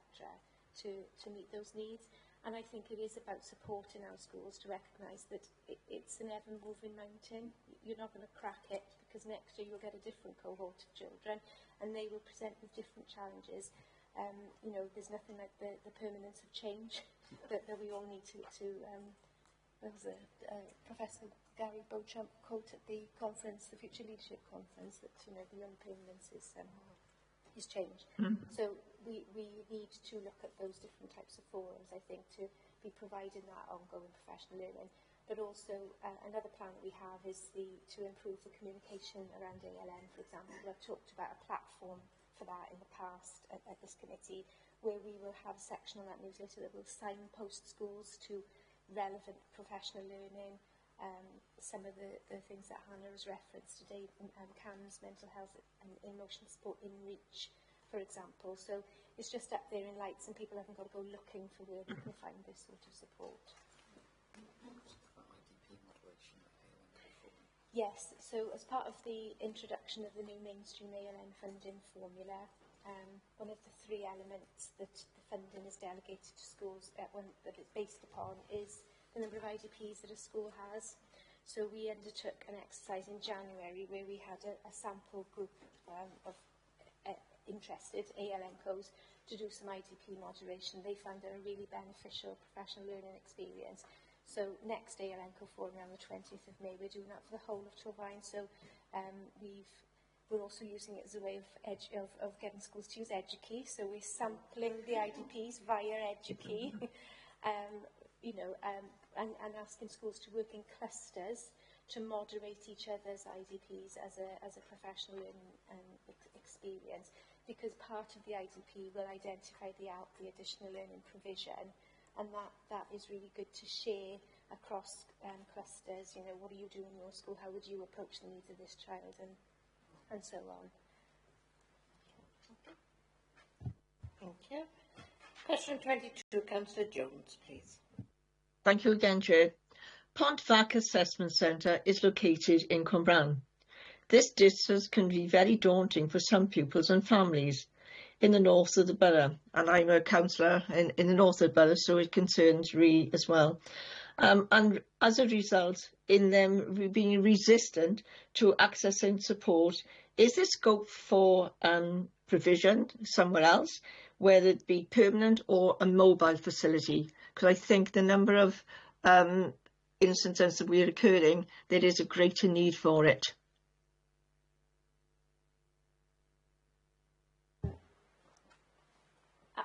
Absolutely, I take your point, and I think that was a recommendation from the last ALN scrutiny as well, was keeping provision under review. Yeah. You know, I've presented to Councillor Clark on several occasions now where we're at in terms of specialist provision and updates. So you know, for the benefit of this committee, we did receive a high number of requests, which I've talked to you about before, and we were able to place those that met criteria. One of the in the north at the moment, we do have a satellite provision of Crownbridge at Pengarn School, but we don't have a learning resource space. We have added an additional 20 places this year, but almost 15 of those now have been needed at Crownbridge. So that's where a lot of that resource is being diverted. I think in the, and I don't know if Andrew might want to come in here, in the longer term plan for capital investment, band B, there is that option to look at a primary crew in the future, because Pontfac is an assessment centre. It's not meant to be a destination as such. Although I do concede that is sometimes how it's being used currently. Yeah. And the reason being for that is we're trying to keep children in county and not send children out of county. So where some children have stayed in that provision for longer than planned, you know, there is a method to that, because we're trying to avoid them having to access provision elsewhere. So I do take your point, and I think it is on our radar as we're looking to where provision would need to be based in the future. Part of the reason for trying to develop a forecasting model is so that we don't year on year end up in a situation where we're having over 100 requests for specialist placement and we don't see that coming. You know, we need to be able to extrapolate 3 to 5 to 10 years down the line so we can start planning for that provision. So I don't think there's not immediate plans for September, but it's certainly in the longer term plan to be looking at the location of provision.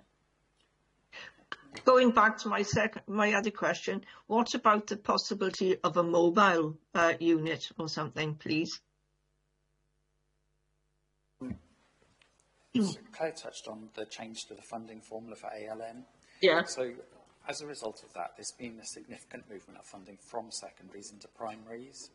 And that was a purposeful thing in that the funding is targeted. So therefore, any primary, whether it's in the north or south of the borough, will have additional funding if they've got those learners to create a more bespoke support.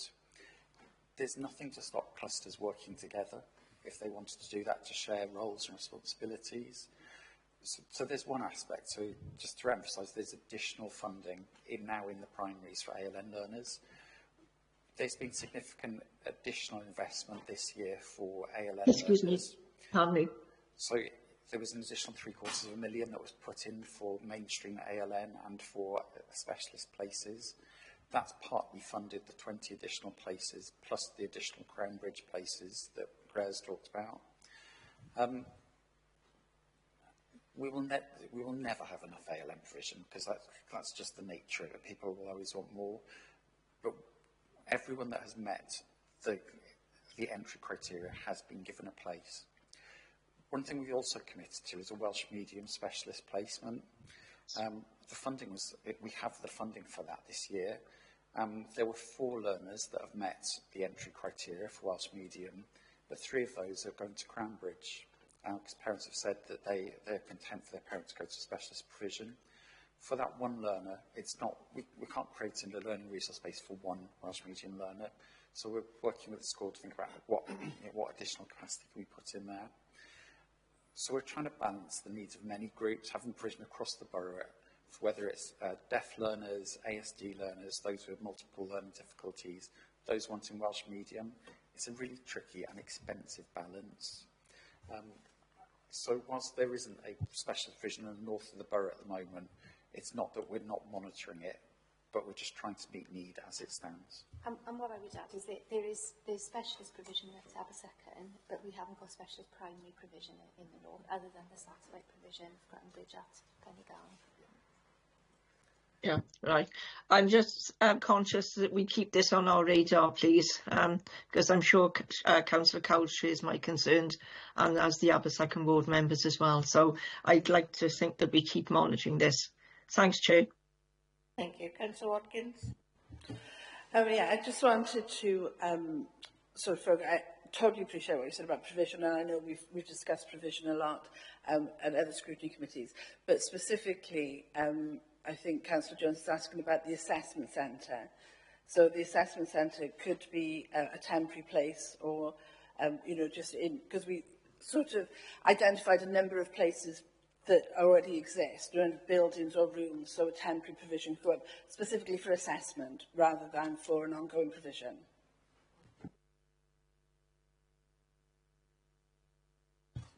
Yes, I mean, we've talked about how outreach referrals have trebled over time. So I think as a service, outreach is very stretched at the moment. So the reason for looking at the makeup of the ALN and inclusion team at the local authority is to try to develop that advisory arm of the service. So we've got an ALN inclusion wellbeing advisor starting in post in September.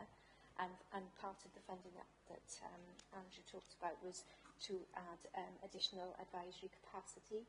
And I think that will, if you like, spread the workload, because our outreach service is at capacity often, I think, because schools are using them as partly as advisory service as well.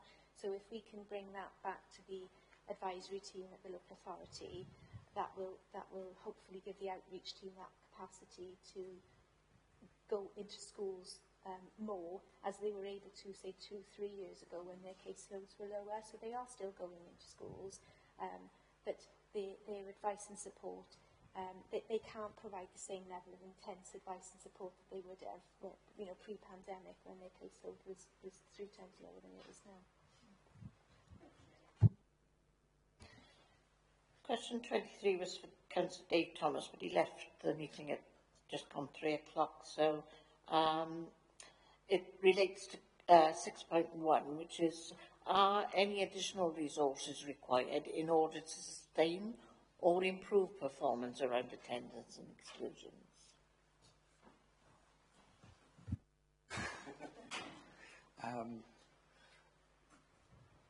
I think we're in a really fortunate position here that compared to lots of local authorities, in that we've got a good range of provision. We've talked about we've met the provision needs for all learners for September, but it is an ongoing pressure. The big thing for Claire and I have talked about is about mainstream provision needs to adapt to the needs of learners. We can't just keep creating new places. It's about doing things differently and mainstream skilling up the learners. I think having the outreach and the advisory work in place will be helpful, but I don't underestimate the amount of work that that takes and the challenge that there are for school staff trying to deliver the curriculum and adapt. So I just think we're in a good place. Yeah. Okay. Councillor Cowell's got last but one question on question 24. Thank you, Chair. This relates to the cameo example in Appendix 1. How successfully is the joint working referred to in the cameo being replicated across schools, and is the support available to schools being effectively communicated? So in terms of multi-agency working and how successful that is, I think we've talked about a number of examples today, as well as the example that's in Cameo 1 there. As mentioned right at the start, the funding that we issue via Welsh Government for family engagement officers, one of the key requests there is that the family engagement officer works alongside the EWS service as part of the multi-agency approach. Where that goes with the IP work is going to be exciting, because I think that's going to expand that. But actually, as we've talked about with other examples today, for example, around modified days, there's an awful lot of multi-agency working going on across the service at the moment. I think I've seen that grow over the last 3 years. Little things like being back in the office on a Tuesday where services can be together and talk about cases, that's been really helpful. There's more work to do around that. But things like the attendance forum, the ALN code forum, not talking on Claire's behalf here, but again, those offer those opportunities for people from different services, managed move panel, to come together and troubleshoot and find problems to barriers. More often than not, if you put a group of people in a room together, give them an issue, as we've seen with managed move in there, they'll find a solution. So I think they're quite successful on the whole. I don't know if you've got any specific examples, Hannah, that you might want to talk about. I mean, we gave a nice example there of some work with the parents in particular with challenges. Yeah, and I certainly think, you know, the support that we receive as a service from the clinical psychology service or space wellbeing, you know, working alongside colleagues in MASH, you know, just that collaborative approach in ensuring, because, you know, none of us are of the opinion that, you know, a child is going to return to school tomorrow without the appropriate support being in place. And a lot of the time, that support needs to be targeted to the parent guardian to make sure that we're building them up enough and instilling those structures, those routines, you know, and the consistent approach of parenting within the home to enable that child to access school. So working across services is really key, and it's instrumental to the service that we provide to schools and to parents, to ensure that we're meeting all of the family's needs. It's not, and for it to be sustainable going forward, because whilst we can put appropriate support in place, we can't, you know, parents can't be over-reliant on that and expecting that to be there forever. It's about upskilling parents, and whether that's referring back into a parenting programme, or making sure that, you know, the parent has access to GP for appropriate support. So like we've touched upon really this afternoon, it's all about bespoke packages of support to make sure that needs are being met. And I think it's multi sort of department working as well, because often you know, every school is assigned an ALM link inclusion officer, and they work in clusters of schools, so the same link inclusion officer will cover all of the schools within that cluster. They're also assigned an EP, and they have EP planning meetings. So often these meetings that Hannah is referring to, there will be an ALM link inclusion officer present at that meeting as well, so that we are working across our teams. So there's a multifaceted approach and different sources of advice for, you know, for the school staff who are working with the people. Our job is to make sure that, in line with sort of the principles of the EIP hub, if you like, that we're not overloading the school with too many different avenues, and that we're being consistent in our advice and our referral pathways are not overloading schools and families, that we're doing that in the right way. Thank you. And with question 25, as my usual one, do we have any gaps in terms of policies, strategies and monitoring used in order to improve performance around attendance and exclusions? Any gaps? Thank you, Andrew. That's a curveball, so. I think there are always gaps, isn't there? And I think by virtue of the fact that we've brought this to scrutiny today, we know that we can identify, or there could potentially be identified areas for improvement, both in sort of policies and strategies. So there are gaps. I think it's difficult at this moment in time to go, there's a gap here, there's a gap there, because if there were, we'd be trying to fill it. I think what's crucial for us, I come back to the points I made earlier, around our longer-term roadmap, our longer-term route mapping, in terms of from a Marmot point of view, and where we want to ensure, you know, that every child has the best start in life, so that they're able to fulfil that journey throughout education. And lots of our strategies and policies will sort of come back to that point. That overall systems review as well, so we're ensuring that we're supporting children and families, not just as an education service and as schools, but as a whole system towards children and families. So there's still work to be done there, really, to develop and really strengthen that. That said, I think if you consider, and as the report points out, if you consider where we were and where we now are, both in terms of our attendance and in terms of, I guess, our overall determination from our recent Eston inspection, we're leaps and bounds ahead of where, you know, in terms of improvement there. We've got, as the report points out, you know, there are a heap of strategies in place. It's going forward how we determine which ones, you know, are really effective, but we move with the times of those strategies as well. So I guess that's a long-winded answer of saying there could be improvements, there will always be improvements, there will always be a place for improvements. If there weren't, you know, we'd be putting out feedback and saying what a great job we've done, but we will never be in that position. We will always be in a position where we're going to strive for more and more and more for our learners.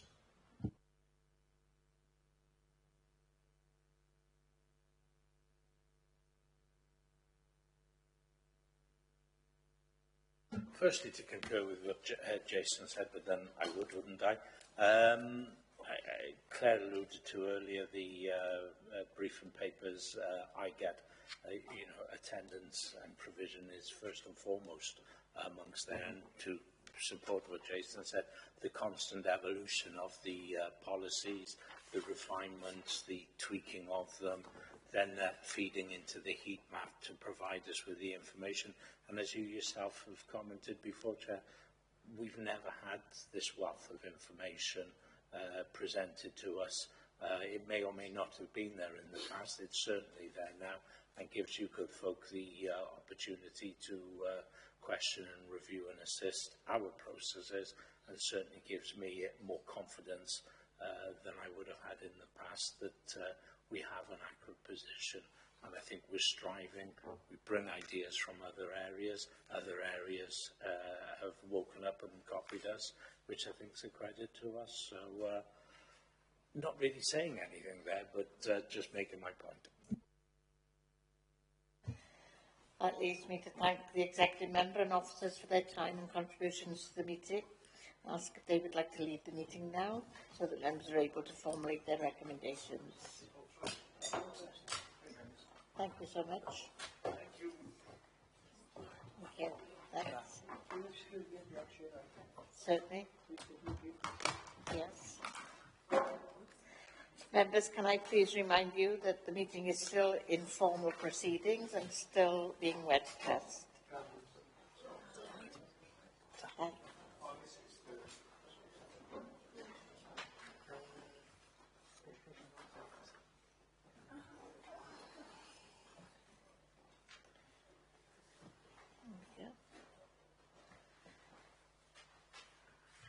Can I remind members what's been asked of the Scrutiny Committee to consider when coming up with their recommendations? Members have been invited to endorse the approach being taken to improve attendance and reduce exclusions, assess whether the actions being taken are appropriate in improving attendance and reducing exclusions, and make comments and recommendations to the executive member where appropriate. Do members have any specific recommendations that they would like to make on the report? Chair, is Jan. Yeah. I picked up on Victoria's question about involvement of children and parents when making decisions. I also have the same recommendation that I think it was Andy that said they would be doing a review of the process, and that parents, children should be included in that strategic review. Yeah. I also picked that one up. I've got an asterisk on a review on question 4. Once the school, that was Colette's question. Did you have anything on that, Colette?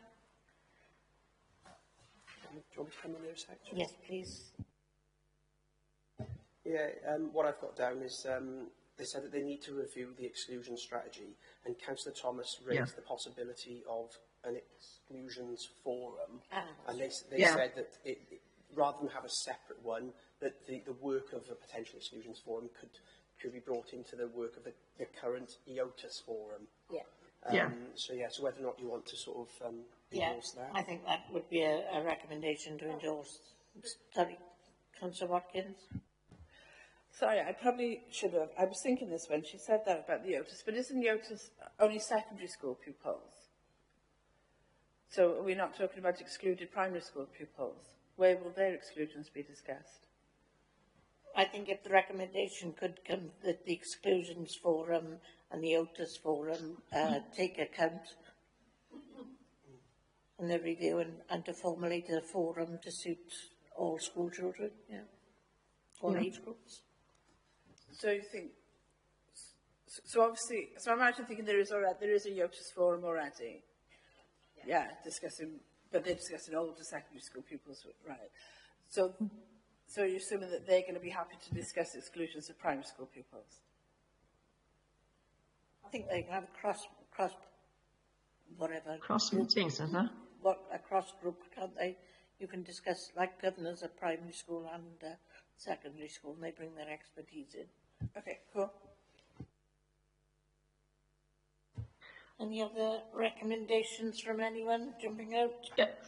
Chair, I don't know if we can make the question about the elective and the safeguarding. He said that was a major concern. Maybe, I don't know, it was a thought or an observation that we need to keep this on our radar, because as you said, this is the major cause and concern at the moment, isn't it, about the safeguarding, and they cannot get into.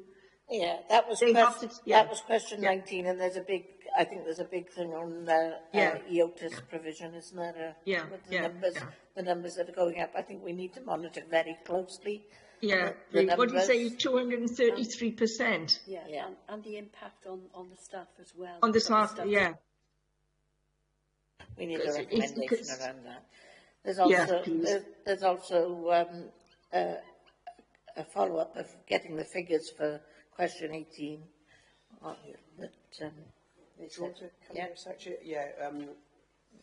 There were potential actions I've got for 18, 19 and 20, so I just wanted to check which ones you wanted, or if you want all of them. So for 18, what was the question there? It was the CAM support, so they said we could get the figures to that. 19 was the figures compared to the Wales and Gwent averages around EHE.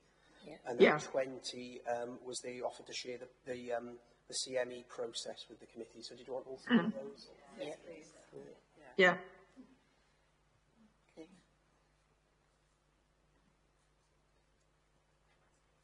Along with that, when we're thinking about actions of feedback, they did mention that they're about to audit the training for.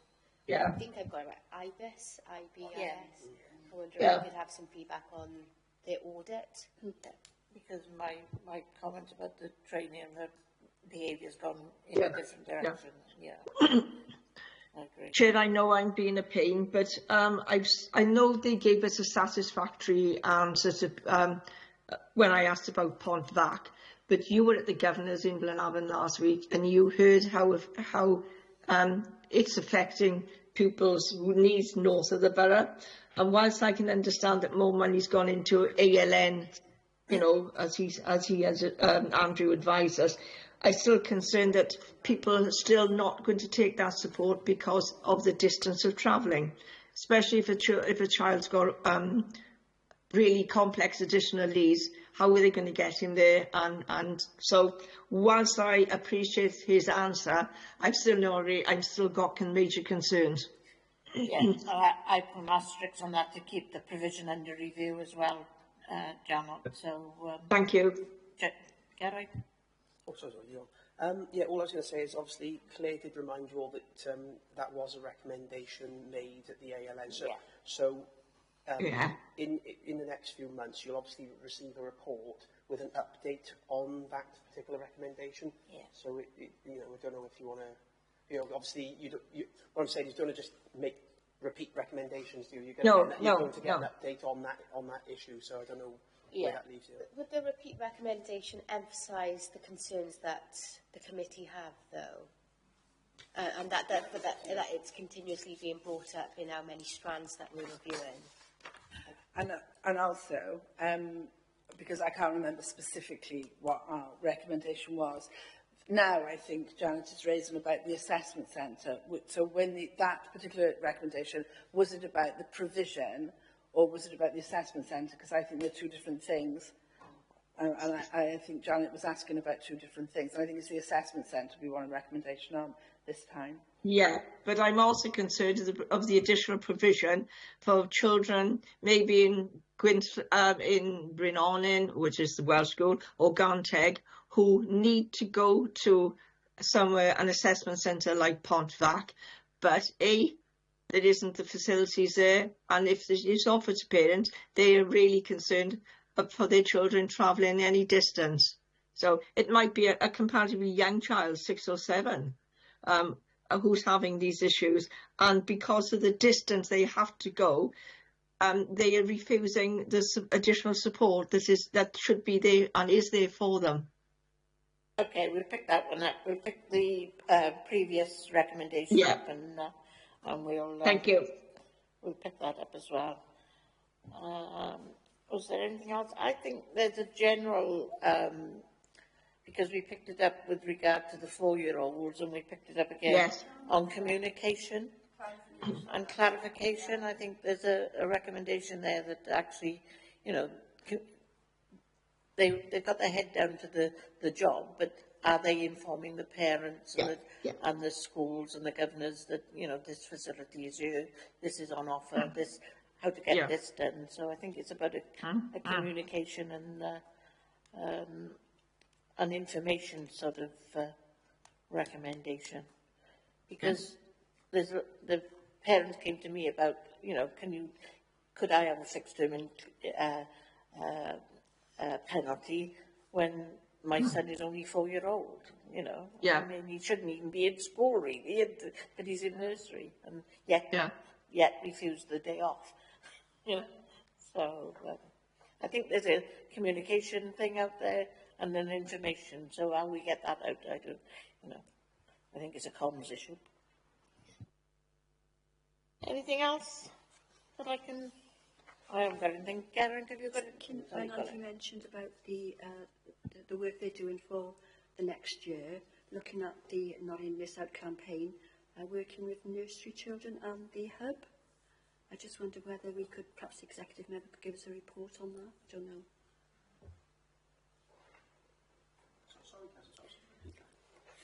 He was looking at the Not In Miss Out campaign, and then they were going to sort of tweak that to include nursery children, and that they would be working with this new hub that we're setting up. So, could you have some more information on that, please? Can I just link our 2 points together there? So, what we're saying is that although fixed penalty notices do not apply to nursery children, the strategy is to target nursery children with this information. So this could be conflict, although I understand wanting to, so information and clarification is really important here. Yeah. And they might be targeting the nursery if they say, look, this doesn't involve you at the moment, but it will do when you go into the next class, and this is this is what our strategy is, etc. Yeah. I'll try to put something across. And I am conscious that, you know, we do say before the meeting that if there's any sort of further information or clarification, you know, the meeting itself, when the officer's here, is the time to ask it. Because as part of your recommendation, you can't ask further questions and ask for information. Yeah. Just conscious of that, really. I'm sure it'll come up in another topic and we can ask more information. Nick, I don't know whether your microphone's working, but do you have any recommendations you can signal, or you can put it in the chat bar?